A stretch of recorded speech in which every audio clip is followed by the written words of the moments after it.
Danube, cutting through it, dividing it into two halves.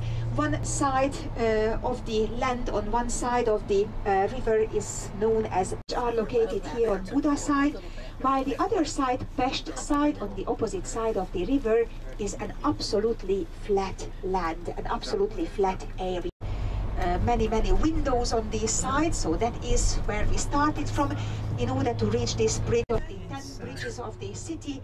This bridge is the Arpad Bridge, a relatively new bridge. It was built after the Second World War's time. To our right hand side, if you look now, the scenery that you can most probably even see from your rooms as well is of an island. This island just now on the sides Buda and Pest. If you wish so, especially these 2 days you are spending in the city, we seem to have a very nice weather, so I can absolutely recommend you to come and visit the island if you quarter building of the Hungarian police force. The police used to have a much smaller central building in the center of came from a very remote part of Asia, from the territories which nowadays are known as Siberia and Mongolia. So as far as those places was the old homeland of our ancestors, the ancient Hungarians. But something we do not even know what exactly made them move away from there many thousands of years ago, and then they started out for a long journey, which time were rather primitive people. They lived a life of the nomads, which means that they kept animals and they basically moved for their animals. They were always looking for a good place where the animals could graze, and of course wherever it was possible they settled down for shorter or longer periods, but never permanently. Therefore they never had permanent homes on the way, but instead of that they stayed in tents all the way through their journey.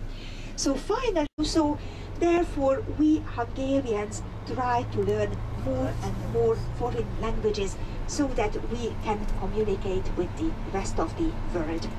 And in the meanwhile, if you look at your left, you can see that we have already reached a beautiful part of the city. This is the place called Heroes Square, and this is going to be the first place where we are going to stop our a roughly 10-year period, and then compared to how far they got with the preparations, they decided let it be 1896. Well, the statues are the following then in connection with history. Just in front of you, down by the bottom of the column, you can see the equestrian figures, altogether 7 of them. I'm sure you cannot see all the 7 from one point. It's not possible to see them all from any angles, but if you walk around the column you can count up till 7. They are the 7 tribe leaders of those ancient tribes who crossed all the way through Asia in order to get into this land and to settle down here. Well, behind them, a little bit further away from us, you can see this semicircular colonnade. In the colonnade, there are 7 on the right side and another 7 on the other side, standing statues of the most outstanding Hungarian kings or as political leaders or leaders of revolutions. I just would like to mention one of them. I do not want to go into far too many details, but the ice skating ring, which is again more than 100 years old, was supposed to be restored by the last winter time, this past winter, but unfortunately the money, which was already in the hands of authorities, somehow got lost. And food and a very special 19th century atmosphere. Again on your left hand side now, we are just passing by the entrance of the zoo, the Hungarian Zoo. That's another place of recommendation for all of you. It is not only for children. The tower is the elephant house.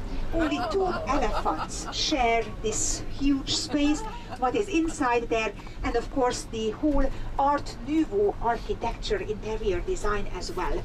To our left again, there is the circus. The Hungarian National Circus is building, dating back to 1889 originally. And to our right hand side, if you look now, you can see a yellow building with lots of columns at the main entrance. This is the largest and most famous spa of our city, the Széchenyi Spa. This spa has outdoor, and right now the building itself is used as the agricultural museum.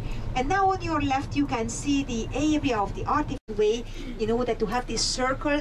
So there was this famous restaurant. If I'm not mistaken, one of you have already tried it and has a very high opinion about it. It is really a very high quality, elegant and good place for about 50. But I can recommend you another way of traveling. You can either walk from the center, but it's around 1.5 miles of walking, so relatively a long walk. Of course, you can stop here and there for a coffee or for a piece of cake, and then it makes walking relaxing. Of course, if you walk, you see a lot more. Stop with 2 entrances. Why? Because it's an old underground you are, and which way to continue further. But the road under which this underground runs, in fact, is also the most beautiful road of the whole city. So pay a good attention now to the buildings on left and right side all the way through. That's a reason why I recommend you also to walk perhaps, but of course traveling with the second oldest underground line of Europe can also be interesting. But if you walk, you can stop in front of the buildings, you can take night. It has an official name, it is called Andrássy út. That is what is written on the signs, that is what you can find on the city maps in your hands. You can see now. And on your right side again, if you turn your heads to the right, you can see a very strange light blue block. Just now we are passing by it. That's another place of recommendation, the House of the Terrors Museum. This building, this museum building, originally was the headquarters building of the Nazis at the end of the Second World War, and then immediately after the war it became the headquarters building of the secret police of the communists. So the museum itself is about those two regimes, the Nazi and the communist regimes in the 20th century. We have just passed by a big junction called Octagon, an octagonal shaped square, and soon on our left hand side just now we are passing by the Franz Liszt Square, a place full of very nice cafes and restaurants. And from here on now you will see more and more luxurious shops. And by the next coming up traffic lights we are just getting to the Hungarian State Opera House. This Hungarian State Opera House is one of the most beautiful buildings of our city, so again is a place of recommendation just now on your right hand side. So this is it just now here, again in the Italian neo-Renaissance style. It looks similar to the Viennese Opera House, but it is smaller than that. Franz Joseph, the Habsburg monarch, are all located on the exact same spot where previously the city walls of the old medieval city used to be. But how is on our left hand side? If you look to the left, red bricks decorated by 2 onion towers. This is our famous Dohány Street Synagogue. It consists of 3 large areas. In case you decide to come and visit, do not forget about any of them.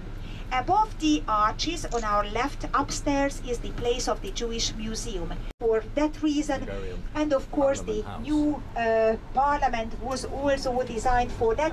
Now on your left you can see it clearly. It is the 4th large, and now if you look left you can see the entire parliament. We are just stopping here for a second so that I can tell you some more details about it.